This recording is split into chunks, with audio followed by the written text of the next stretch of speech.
Assalamualaikum warahmatullahi wabarakatuh. Sejak terjadinya peristiwa rubuhnya bangunan Pondok Pesantren Al-Khozini, Buduran, Sidoarjo, masyarakat Indonesia dikagetkan dengan proses otonominya pesantren. Mengapa membangun konstruksi 4 lantai sampai tidak terendus pihak luar, dalam hal ini ahli perancangan sipil bangunan? Lalu bagaimana sih kedudukan pesantren dalam era modern sekarang ini? Berikut hasil penelusuran saya, Zainal Eko, berdasarkan literatur review dan pengalaman serta pengamatan langsung. Menurut Nurholis Majid dalam bukunya Bilik-Bilik Pesantren, sebuah potret perjalanan, terbit tahun 1999, kata santri diduga berasal dari istilah Sansekerta, sastri, yang berarti, melek huruf. Kemungkinan lain istilah santri berasal dari bahasa Jawa, cantrik, yang artinya, orang yang mengikuti kemanapun gurunya pergi. Lalu kata santri melekat pada murid yang berguru kepada kiai di pesantren, baik yang menetap ataupun tidak menetap.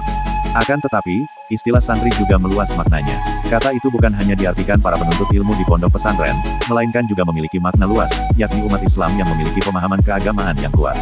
Begitu pula Clifford Geertz dalam penelitiannya tentang Islam Jawa, juga menggunakan istilah santri ini untuk menyebut orang Islam yang mengamalkan ajaran agamanya secara konsisten. Pengertian santri pun akhirnya menjadi diperluas. Walaupun tidak tinggal lagi di pondok pesantren, kaum santri di komunitasnya masing-masing memiliki karakter ketaatan yang sangat kuat terhadap seorang kiai. Kedudukan kiai sangat dihormati mengingat penguasaannya terhadap ilmu agama. Ketertundukan pada kiai atau guru akan menimbulkan ketaatan para santri dan bersedia melakukan apa saja yang diperintahkan kiai tersebut, walaupun tidak lagi menjadi santrinya langsung. Ketaatan itu karena menganggap adanya kadar kebenaran yang tersirat dari perintah kiai. Pandangan lain menyebutkan, secara etimologi kata santri berasal dari kata, sastrai, dari bahasa Tamil yang berarti seorang ahli buku suci umat Hindu. Apabila dikorelasikan situasi kehidupan santri di pedesaan, tempat di mana para kiai membangun unit-unit pendidikan keagamaan secara mandiri, istilah santri ini disematkan kepada para murid yang datang berguru. Dalam dunia pesantren istilah santri adalah murid pesantren yang biasanya tinggal di asrama atau pondok. Adapun secara kelompok, keberadaan santri dapat dibedakan berdasarkan tipologinya. Para ahli mengelompokkan santri dalam beberapa bagian yaitu 1. Santri mukim, yaitu murid-murid yang tinggal menetap di kamar-kamar pesantren. Umumnya mereka berasal dari daerah yang jauh sehingga lebih memilih menetap di kamar-kamar pondok pesantren. Santri mukim yang paling lama tinggal di pesantren dianggap memiliki status lebih tinggi, dan seringkali diberikan tanggung jawab mengurusi kepentingan pesantren sehari-hari. Di samping itu, mereka juga memikul tanggung jawab mengajar santri-santri muda tentang kitab-kitab dasar dan menengah.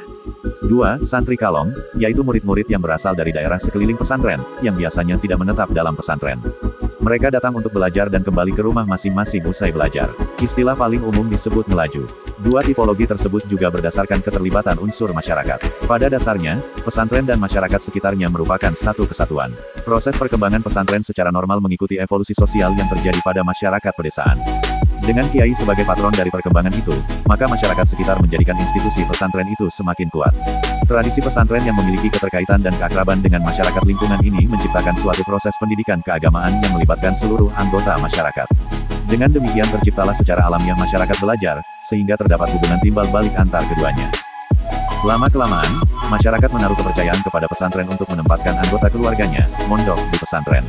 Di sini masyarakat telah berperan serta dalam pendidikan di pesantren, sehingga pesantren dan sebaliknya pesantren dapat memahami masalah-masalah yang dihadapi masyarakat dan mencarikan solusinya. Para santri mukim yang kembali ke kampung halamannya masing-masing kemudian membentuk dan memperkuat komunitas santri. Terkadang mereka diwadahi kelompok alumni sesama satu pesantren, terkadang juga mereka masih meneruskan menjadi santri pada kiai-kiai setempat di sekitar tempat tinggalnya. Inilah mengapa komunitas santri dipandang mempunyai sistem nilai tersendiri yang berbeda dengan sistem manapun. Sistem nilai yang berkembang mempunyai ciri dan watak tersendiri, yang menyitir Abdurrahman Wahid atau Gus Dur tahun 1974, pesantren itu sebagai subkultur tersendiri. Inti dari dunia santri adalah ibadah yang mempengaruhi corak dan warna seseorang dalam berperilaku sehari-hari.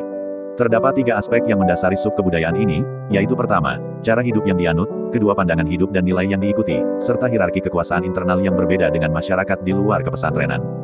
Cukup jelaslah, mengapa pesantren begitu mandiri dan mendapatkan privilege dari masyarakat dan pemerintah hingga saat ini.